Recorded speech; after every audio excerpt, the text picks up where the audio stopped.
Salut, te voici actuellement sur la chaîne YouTube Snapstar. Sur cette chaîne, tu retrouveras tous les plus gros clashs de Snapchat et tous les plus gros buzz du moment. Surtout, n'hésite pas à t'abonner tout en activant la cloche des notifications pour ne rien rater du contenu exclusif de cette chaîne. Et oui, sur cette chaîne, tu retrouveras du contenu qui n'est disponible nulle part ailleurs. Sur ce, je te laisse avec la vidéo. Bon visionnage. Comme vous avez pu le constater en regardant la miniature et le titre de cette vidéo, aujourd'hui nous allons principalement parler de Nabil El Moudni et de Karis. Vous devez certainement tous le connaître, Nabil c'est un blogueur très populaire et Karis c'est un rappeur. Comme vous le savez, depuis quelques jours, Naboul le Maboul ne fait que de s'en prendre à Karis et un grand nombre de blogueurs ont affirmé que Booba l'a payé. Dans cette vidéo, le jeune internaute a enfin décidé de sortir du silence et il a balancé de nouveaux éléments dans cette enquête. En effet, il n'a pas du tout mâché ses mots après avoir fait un dîner avec l'ancienne femme de Karis. Je vous laisse sans plus attendre avec toutes les révélations de Naboul et n'oubliez pas de donner votre avis dans l'espace commentaire. Ma famille, j'espère que vous allez bien, que vous passez une très bonne journée. Très rapidement, parce que ça va vite me tendre cette histoire. Je sais pas pour certains où vous avez mal. Je fais une story. Ah, toi, t'as été payé par Karis, c'est sûr, tu prends le parti de Karis. Je me montre avec son ex-femme. Ah, ça y est, tu vas retourner ta veste, maintenant t'es avec elle, t'as été payé par elle. Mais est-ce que vous êtes des malades ou c'est comment? Alors, je vais mettre les choses au clair une fois, la famille. Donc, ouvrez grand vos oreilles. Aujourd'hui, c'est pas juste je dégaine mon téléphone et je parle comme ça. Aujourd'hui, mon Snapchat, mon Instagram, ma chaîne YouTube, ils sont rattachés à ma société. Ma société, c'est une société de presse digitale. Donc c'est comme si vous voulez n'importe quelle presse papier, Voici, Public, Closer, je vais en citer plein, mais sur le digital, vu qu'on est à une nouvelle ère et qu'aujourd'hui tout fonctionne sur téléphone.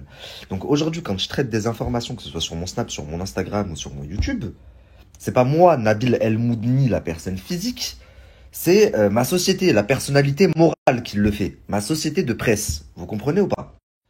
Donc forcément, quand je traite d'histoires comme ça ou qui impliquent deux parties qui s'opposent, eh ben forcément, à la fin de l'histoire, les gens vont se rendre compte qu'il y a une partie qui a peut-être plus raison que l'autre. Donc il y a une partie qui va plus se sentir lésée que l'autre. Est-ce que ça veut dire que j'ai été payé par la partie adverse? Certainement pas. Je suis juste en train de faire mon travail.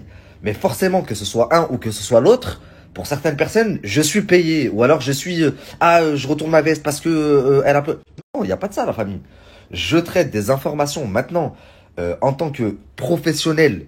Justement, je peux pas juste dégainer mon téléphone. C'est pas, je me dis, ah vas-y, Carrie, je l'aime bien, donc non, sa femme, j'en ai rien à foutre, même si elle veut me parler, je vais pas la voir. Bien entendu qu'en tant que professionnel, quand on me contacte et qu'on me dit, j'ai des nouveaux éléments à apporter à ton histoire, parce que là, ça va pas, ben, je suis dans l'obligation, c'est obligé, sinon ça veut dire que je suis pas impartial, d'aller voir cette personne et de voir qu'est-ce qu'elle a à me montrer. Donc je suis allé voir, j'ai vu, et je reprendrai mon histoire ce soir. Donc voilà la famille. Et si l'histoire ne vous plaît pas, bah, tapez-vous la tête contre le mur. Ça m'empêchera pas de très bien dormir.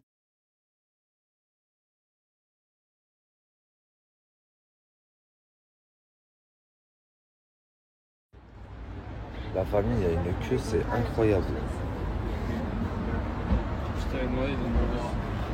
Pour rentrer dans une boutique, vous trouvez ça normal ou pas? Même à Disney, j'ai pas autant fait la queue. Limite, tout à l'heure, elle me dit, même à Disney, on fait pas autant la queue, c'est n'importe quoi. Ah ouais, c'est normal, tu me racontes.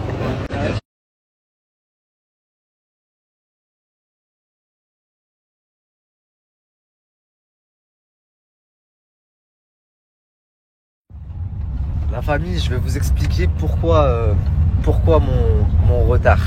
Mais j'en ai plus pour longtemps, vous inquiétez pas. Ah putain, je voulais snapper l'Arc de Triomphe aussi.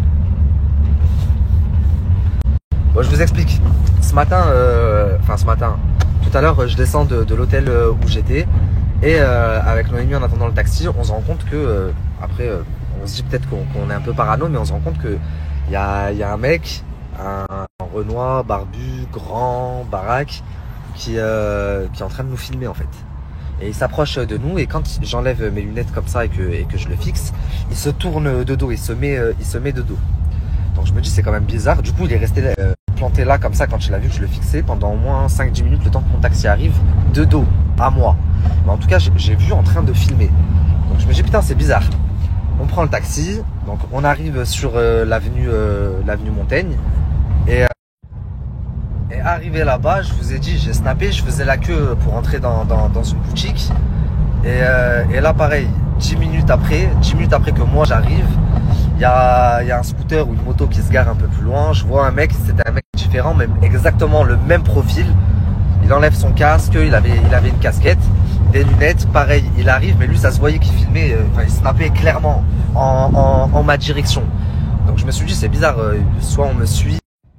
Là la famille, on a changé d'hôtel, j'étais à Boulogne au Radisson Blu, c'est un très bon hôtel mais on sait jamais, du coup j'ai complètement changé de secteur. Je suis en train de m'y rendre et je suis à vous, et je suis tout à vous, c'est parti pour à peu près 1 heure de story je pense. Alors là, il y en a beaucoup qui vont me dire « Ok, mais pour l'instant, Nabil, l'audio, il n'est pas très clair. Il dit juste qu'il faut que ça reste secret. On sait qu'il y a un secret entre Lily et Mikey. On sait que le secret, je vais parler en wesh wesh le 14 juillet, parce que c'est exactement les termes qu'il emploie. Le 14 juillet, il faut surtout pas que ça sorte. Qu'est-ce que c'est le 14 juillet? Le 14 juillet, c'est les feux d'artifice, donc feu. Qu'est-ce qui peut avoir un rapport au feu? Ça peut être la voiture de Linda qui a brûlé, ou alors également la tentative d'incendie au nouveau domicile de Caris aussi. Le problème, c'est que on m'a également envoyé, j'ai également en ma possession des messages entre Linda et sa copine. Et là aussi, les messages, encore une fois, ils prêtent à confusion. Je vais vous poster les messages.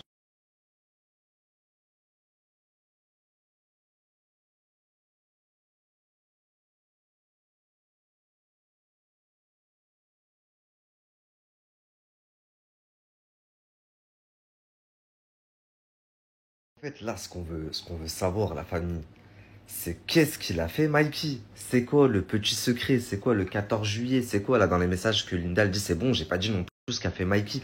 C'est quoi tout ça? Est-ce que c'est en rapport avec le fait que depuis que Linda a débarqué dans la nouvelle maison de Caris, par la suite, il y a eu plusieurs tentatives de cambriolage. Ils ont reçu une lettre qui fait froid dans le dos, accompagnée d'une balle, une peluche, plusieurs moyens de pression. Est-ce que c'est ça leur petit secret? Est-ce que c'est ça que Mikey il faisait? Ça voudrait dire aussi que dans ce cas-là, la voiture de Linda qui a brûlé, c'était pas les ennemis de Caris, mais c'était eux-mêmes. Est-ce que c'est un autre secret complètement différent? Enfin, ça prête quand même à confusion, avouez la famille. Les amis, dans cette lettre-là, il y a des informations que personne ne peut savoir, à part les personnes, les ennemis de Caris, donc qui étaient là à tel endroit et à tel endroit, qui ont tiré en effet, ou alors ses proches, la personne, son collègue qui faisait sa sécu un petit peu, sa femme. Donc il y a des infos tellement, mais sauf que à ce moment-là, il y a des infos tellement précises qu'il se dit c'est forcément mes ennemis, parce que dans le courrier ils incluent également son ex. Vous comprenez? Et à partir de ce courrier, rappelez-vous, je vous ai dit c'est monté crescendo. Il y a des gens qui sont venus sonner, puis ensuite on a déposé une peluche devant chez lui, puis ensuite le courrier de menace avec la balle, puis ensuite il y a eu des tentatives de cambriolage, puis ensuite il y a eu une tentative d'incendie, etc. jusqu'à ce qu'il déménage.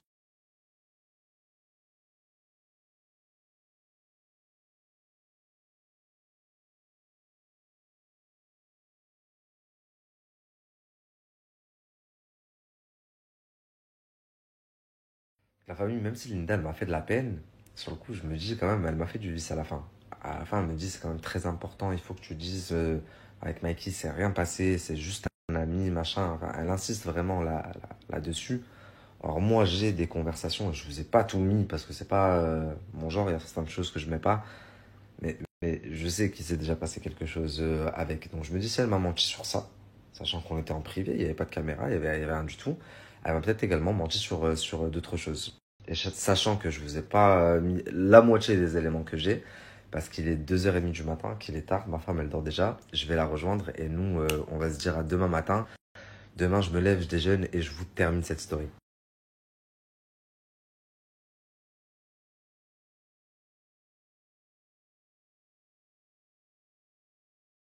Don't walk it, don't try. Piece of me. Merci à toi d'avoir